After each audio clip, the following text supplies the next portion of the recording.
Alright, welcome everybody. My name is Vasilis Safiris. I'm here for a couple of reasons. And one of the reasons, the main reason is that I'm one of Al Gore's ambassadors in the Netherlands. And now I'm here to present Al Gore's latest ideas around climate change.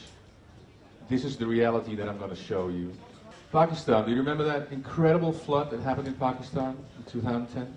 Just look at the size of the severity, the red is the severity of the flood. 20 million people affected in an already very unstable nation. Just realize that the Australian flood covered an area bigger than, as it says, France and Germany together. China, July 2012. This is Beijing, capital. Taiwan. North Korea. South Korea, Seoul, capital. Look at this. 4 stories high of flood. Can you imagine? India. Everything covered in water, as far as you can see. Well, this is in Indiana, in the US. And this storm stretched over 600 miles. It was a storm 600 miles long. And you gotta, there's some images here. Just look at this is a 600-mile-long storm. And it's taking everything in its path. And the big question is, why are there so many more big downpours? What happens when CO2 rises in the atmosphere? The air becomes hotter. When the air becomes warmer, it can hold a lot more water. And with each additional 1 degree Celsius of temperature rise, the atmosphere's capacity to hold water increases by 7%. There's already 4% more water in the air. Because there's more evaporation from the ocean, the air gets warmer and it can hold even more water. Yeah? And heavy downpours get heavier because there's just more water in the air. And what happens then is that because it gets warmer in the air, snowpacks melt earlier in the year, much earlier than normal, leading to even more floods in the spring, but to longer droughts in the summer. Basically, these are the 2 things that happen. There are longer intervals in drought-stricken areas, making droughts even worse, and more water also evaporates more quickly from the soil, making droughts deeper and longer. So this is what happens. The water just evaporates from the sea, everybody knows that. But what not a lot of people know is that water also evaporates from the soil. And that's why land is also drying out at an increasing rate. This is in Spain. In March. In May, a lake should be full because of all the winter storms and everything. This is a weather chart of drought in China. And just look at there's extreme and severe dry. Severe dry is almost covering half of China. This is the water reservoir in Noblesville, Indiana. There's supposed to be water in there because it's, people drink that. But it's gone.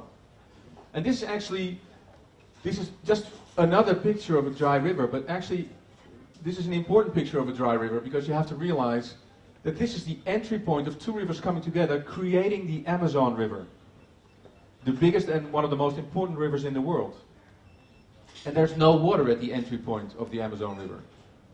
This is a chart of the surplus of food that countries have because of what they produce.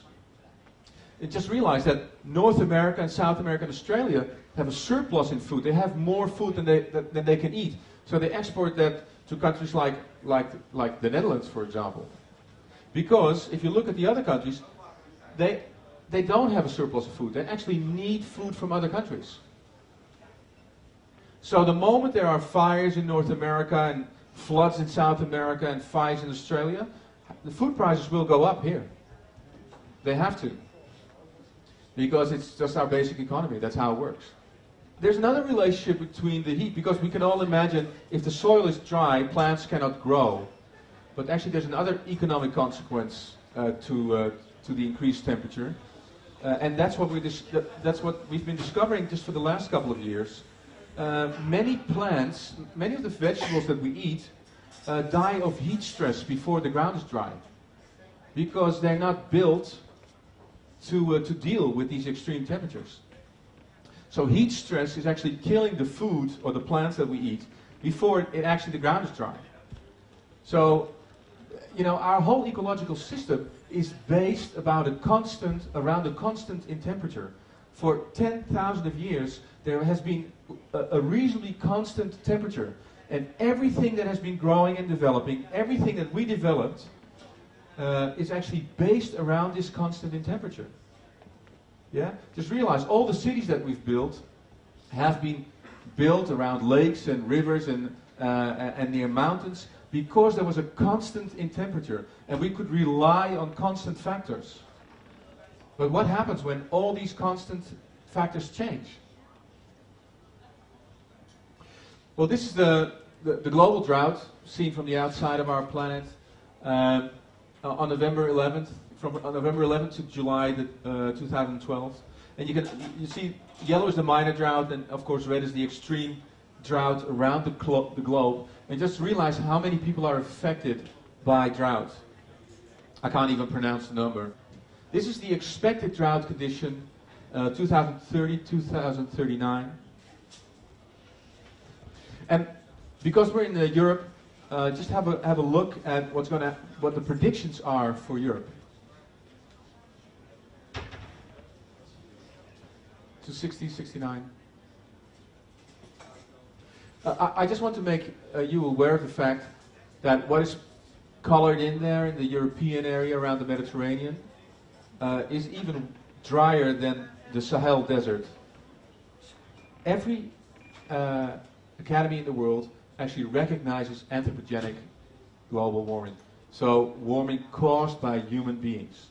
It's basically, if you think about it, let's say, if any of you would have heart problems, and 80% of the doctors that you go to say that you need to go to a specialized hospital because you need to take care of yourself. But let's say 20% of the doctors say, you're fit as a fiddle. What would you do? Would you take precautions? Would you go to the hospital? I would. Just to be safe, you know? Better safe than sorry.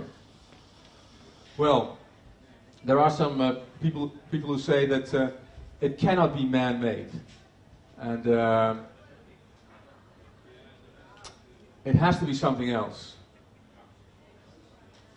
And there are a couple of myths, around 5. Volcanoes emit 0.15 to 0.26 gigatons per year, and humans emit 35 gigatons per year. Yeah. So we could actually say that climate change related to volcanic activity is a myth. Or by sunspot activity, that's actually a really interesting one as well, because there's a lot of stories that the sun is changing, increasing, and the sunspots are increasing. Actually, sunspots are actually decreasing in activity instead of increasing. But our temperature is rising.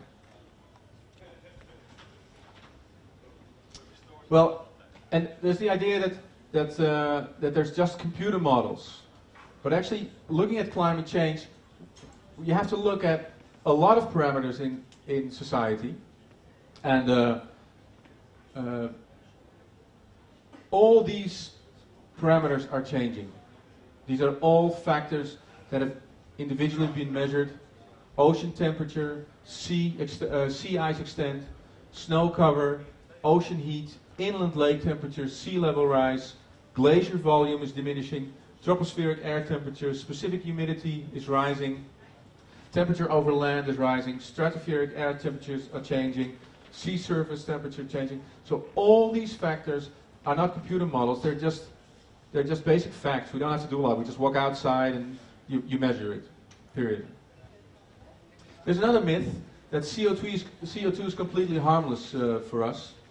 But what it does it just traps heat. CO2, the only thing CO2 does that's really bad for us, it traps heat. And a lot of CO2 traps a lot of heat. And it holds water, as I said. It holds the humidity and pulls water out of the ground. Another myth is that global warming stopped a long time ago because of changes and international treaties. But actually, the reality is, just look at the timetable. It actually moves on. And these are all from NASA, the Office Hadley Center, the Climate Data Center, the Japanese Meteorological Agency. So these are not just from one source, they're from all these different sources. There are many solutions. Just think of this. This is a 14-year-old boy in Malawi who built one of these things out of scrap. Because he realized that he needed to do some other things for his community. And he has become one of the main suppliers in building windmills in his area from scrap. For people to get water out of the ground, to generate electricity, and all that kind of stuff. So if a 14-year-old boy can do that, then we must be able to do something as well. Don't you think so? The worldwide wind capacity was in 2000, not that long ago, was projected by 30 gigawatts worldwide. This is what reality is. That goal was exceeded by a factor of 7. Solar market, 2002 projection, that it will grow 1 gigawatt per year by 2010. This is reality. It's growing 17 times faster than that. Look at the amount of worldwide investment in renewable energies. It exceeded it for the first time ever. You know why that all is? All the projections that were made didn't keep one thing in account. They didn't take one thing in account. You know what that was? That individuals would invest in this. Because we all need an earth for tomorrow. Not governments did this, individuals created this. People like you and people like me. And that was not calculated in all the projections. So it seems to be in the back of our minds constantly that there's something that we need to address. And if we don't address that, you know, if our companies only address the short-term goals, then they don't address what's really going on in the back of our minds. And there's a real opportunity there for companies. Because, you know, can you just believe how people will be motivated if we would address that really in a company? So, you know, because there may be a planet out there where reality is not happening, where it doesn't matter.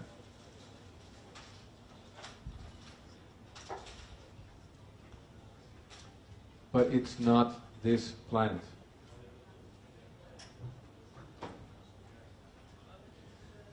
This planet